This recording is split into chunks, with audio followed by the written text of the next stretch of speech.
Hi, I'm Shelly, and I am a recovering self-help addict. For years and years, I would peruse, well, peruse is not really the right word, but I would go to the bookstore and sit for hours just reading a self-help book.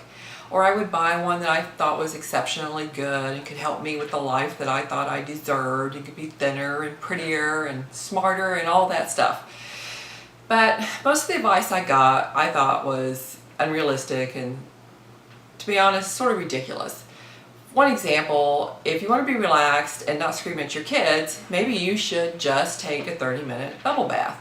Well, I think that's all good and well, but who was going to take care of my kids? You know, my children, the minute I got in the bathroom, they would plop down on the floor and sometimes start crying. No offense against my kids. I mean, they're grown now and they're great children, but then they were young. So just to say, family, from now on, mom's doing this, sometimes doesn't work. So when I couldn't follow the tips that they gave me in the book, I somehow felt seriously like a failure. So as I began thinking about what I'm putting forth to you, my readers, on some of the things that you can do, I started thinking about my experience with self-help.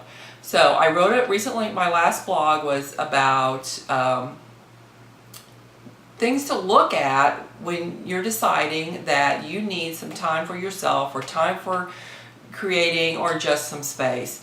First of all, your family operates in a system.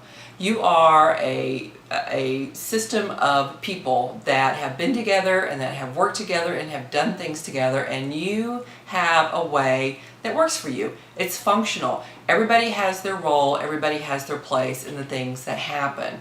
So when someone in that system says, this is what I need, immediately the other people in the system have thoughts about that. And they're not necessarily bad thoughts, but for example, your partner may say, well, you're going off to write a book and one day you'll be successful and leave me. And I know that's a far stretch, but what I'm talking about here is insecurity on some parts.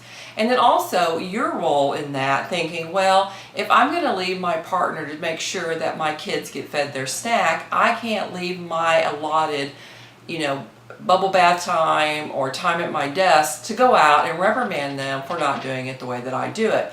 So when any time the system is disrupted, that causes a little rift. So that's something that you have to look at. You're not a failure, but what's happening is when the people see you changing, even in the smallest ways, they don't always know how to react to that.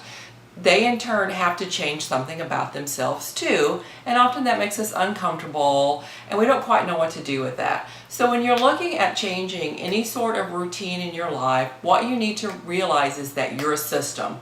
Systems learn to function in a certain way, and when someone within that system changes, it's disrupted. And what systems want to do is they want to go back to equilibrium, to homeostasis.